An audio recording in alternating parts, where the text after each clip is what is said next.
Yo, what's going on, everybody? Welcome back to my channel where we're talking all things private lending. We're talking new construction and land wholesaling, or essentially land flipping. Today, I want to cover a topic going over contracts. In the last video I released, I kind of did a semi-long video. It's about 27 minutes long, just kind of putting everything together that I use in my business, the documents and the forms that I use that you will get if you were to sign up through the link for the $97 basically virtual wholesaling land course, right? What I want to talk to you is something important in regards to getting your unimproved property contract filled out the correct way and making sure you're using the correct contract. So you may have some experience wholesaling single family. If you're here in Texas, you're going to be using a different form if you're going with Trek.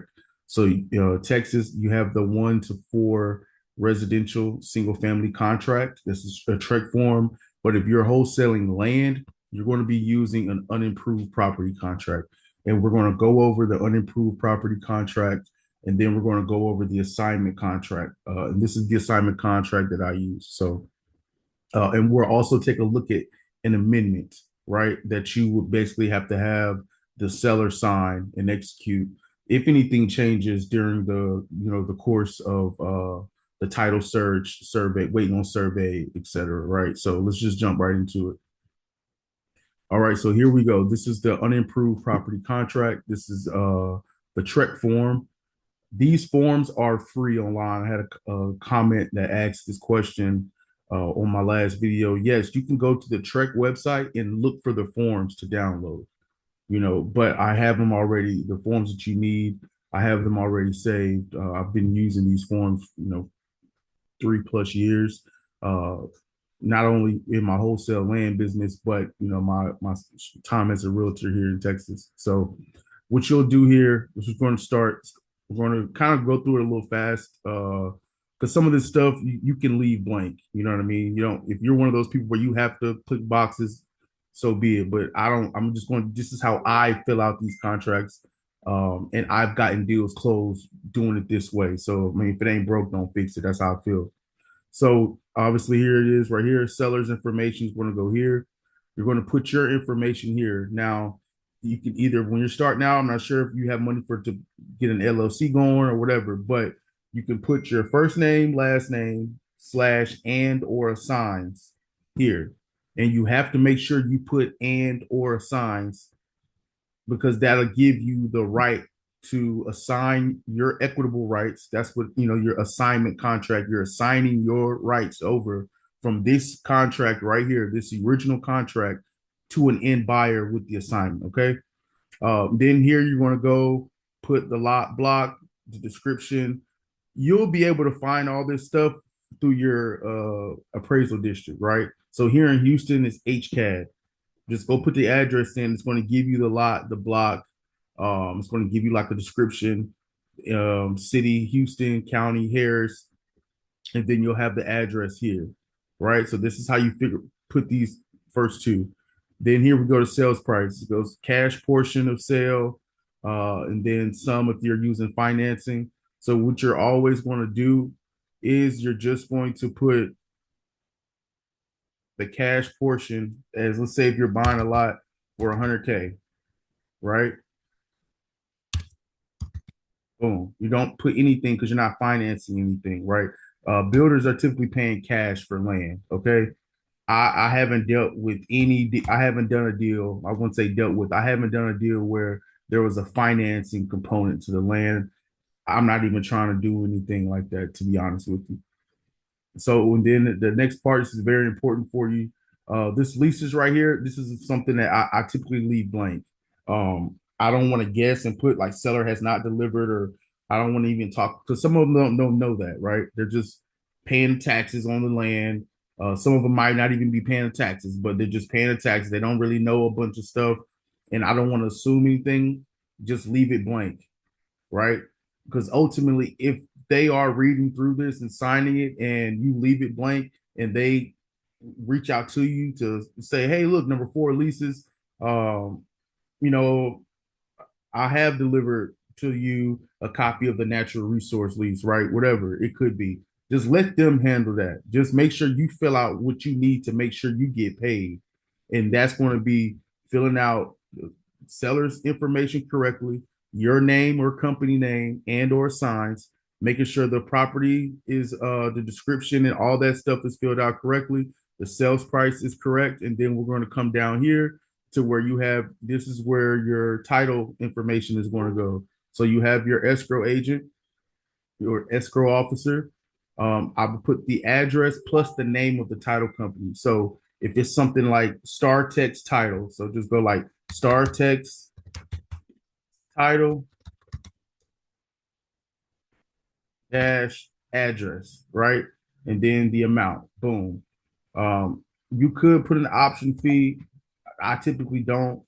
These are cash, there's no inspections and shit like that needed. Like the inspection that's needed for land is going to be the title search and the survey to make sure the dimensions and the square foot is there. Like that's pretty much the inspection. And before builders are even willing to sign and put earnest money up and all that, like they know, you know what I mean? Like they've done their due diligence in terms of, okay, this looks like a lot that I can do. Like it's not in a flood zone. I see the new construction going around.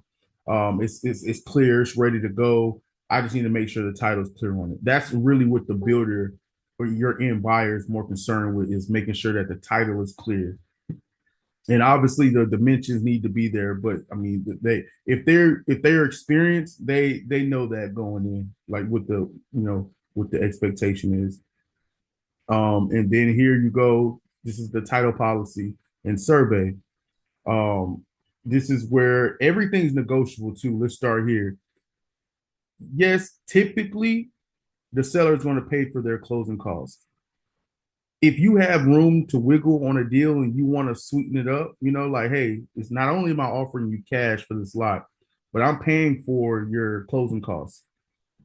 So it'd be buyer's expense of owner's policy of title insurance, right?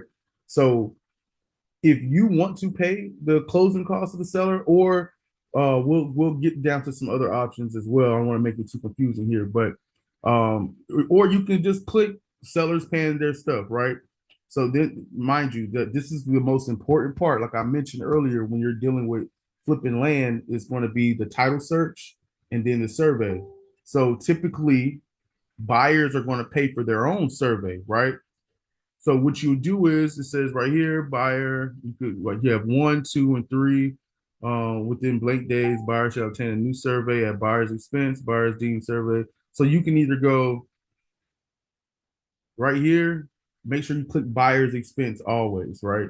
So you just put, okay, boom, within, you don't even put days. This is what I do. I'm just give you exactly what I do. So here we go. Boom, buyer's expense, right? There's buyer's paying for survey. You go up here, sellers paying for their closing costs, right? So then as you scroll down, you'll see all the you're not filling out anything here. So like you don't need to worry about that. Well, what you do need to do is when you come down here, property condition, buyer accepts property as is. Okay. Typically, like if you're wholesaling houses or something like that, and it may be there might be stuff inside the property that the seller may have agreed to remove before closing, or there may be, a lien on the property that seller has agreed to, whatever, you know what I mean? Like that could be, but for here, you're accepting the land as it is, right? Again, seller's disclosure, do not just click no, no, no, no, no, no, because you don't know. That's one thing you don't want to do, is assume. Leave it blank. They read through this and they can confirm 1 through 8. Let them do it. Okay. Some typically I haven't seen any clients that I've worked with in the past fill any of that information out. Now then, here we go. The closing date. This is very straightforward. Just put the date. Like if you have a closing on November 10th, 2024, put November 10th and put 24 right there.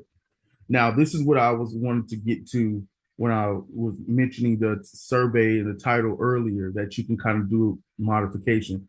Anything that you want to add to the contract that's not there, like any type of special agreement that you and the seller have, needs to go here.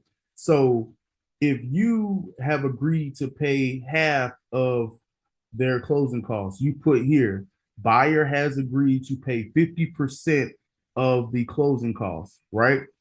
Uh, you can put buyer will purchase survey once clear title is delivered. This all that language and stuff like that, you will go ahead and put here in the special provision section of the contract. I've even done a deal where I let the buyer basically have this contract directly with the seller, and in this section I put uh $5,000 is due to my company at closing, right? So it's just, you know what I'm saying? Like everything's negotiable, but this is where you would put any type of nuance or anything like that in your contract. And after that, I mean, it's pretty straightforward, like you don't have to worry about this stuff because you're not using any addendums or anything like that. So, and then obviously, you would put buyer, you would sign, they would sign. Um, and you don't have to worry about filling out this because there's no realtor involved. This is off market, so you don't have to worry about this information being filled out. And then after you do that, after you have that executed and signed, like I said in previous videos, get this sent to the title company immediately. Immediately. Simple email. The address in the subject line. So 123 ABC Street dash title search, attach this executed contract right here, attach this, and ask, can you please get title open? Here's the contact information for the seller. First name, last name, or company name, either or, phone number, email. Boom. Now, after you get that done, then you're going to go back to your assignment contract. This is the assignment contract. This is what you're going to use to assign your rights to your end buyer. Okay. You do not want your buyer talking to the seller. You don't really want that. And you would assume people who have worked in this business, who work with wholesalers, like they have boundaries or they won't do that. Don't do that. I've got fucked from deals from giving the address to end buyers, and like they're skip tracing and talking to them as well, and you never know, what I mean, like don't assume people will do good business with you. So here's the assignment contract. This is very straightforward. You are the assigner, the assignee is your end buyer. So all you need to do is put your company name or first name there, put their company name or their first and last name there. Then you will go ahead and put your address, put the entire address. You don't have to put the lot, the block, but put literally 123 ABC, Houston, Texas 77020. Right? Then you'll put the name of the title company. I would just go ahead and put escrow is held at StarTex Title with blah blah blah, like first name John Doe, escrow officer. Closing needs to match what you have on the original, right? This right here, you can, and this is interchangeable. Like if you can edit this based off, you can send it to them originally, but if they say, "Oh, I don't want to pay their closing costs," okay, well, what you do is you just get rid of it. Simple. That's why it's in this format right here. You can just edit stuff out that you don't like. Then the earnest money amount. Make sure the earnest money is the same amount that's on the original contract, right? This is the amount here of what they're buying it for. So if you have it under contract for 85 and you're selling it for 90, you're making $5,000 on that. So make sure you put $90,000 here if you put 85 on the original, because you have to understand you're making money on the spread, guys. So after that, then these last four is pretty much you're just putting StarTex Title, StarTex Title, StarTex Title, StarTex Title, or whatever title company. That's what's going to go here every single time, right? And then assignee assigns, assigner signs. Get this to the title company immediately after. So that way you can get wiring instructions from the escrow officer, or have the escrow officer contact your end buyer in an email with you CC'd in that email with the wiring instructions. So that way you're on point. You're on point with your deal. You know what I'm saying? So that's very important for you to get in the habit of, hey, I want to be CC'd on everything. I don't want like emails going back that I'm not reading, because you're facilitating the transaction. And like I said, trust but verify all the time. So now that you got that figured out, like that's how the deal's starting to get done, right? But let's say something changes. Let's say title search is taking a little while, or there's some airship issues on title, and you have to contact some distant relatives to get signatures, and the closing date changes. You would need to then get an amendment signed. So instead of having to send a brand new contract and all that, this is what you will get. This is an amendment. So what you'll do is go ahead, put the address here, redo, this is the amount that originally agreed upon, et cetera, et cetera.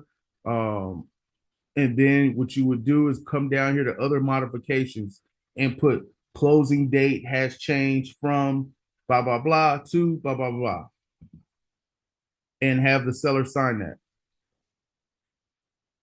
Simple. Or you can come down, or you can click here and just put the date. See the date in paragraph 9 of the contract is changed to, and then put the new closing date. Get them to sign it. This is how you stay on top of everything. And when you have all this shit executed and it's sent and received, you need to go ahead, screenshot emails, save them to folders, be organized. Because something happens later down the line, your bookkeeping is on par. Your bookkeeping is great. You can go back to your original agreements. You can go back to your assignment contracts. You can go back to your emails.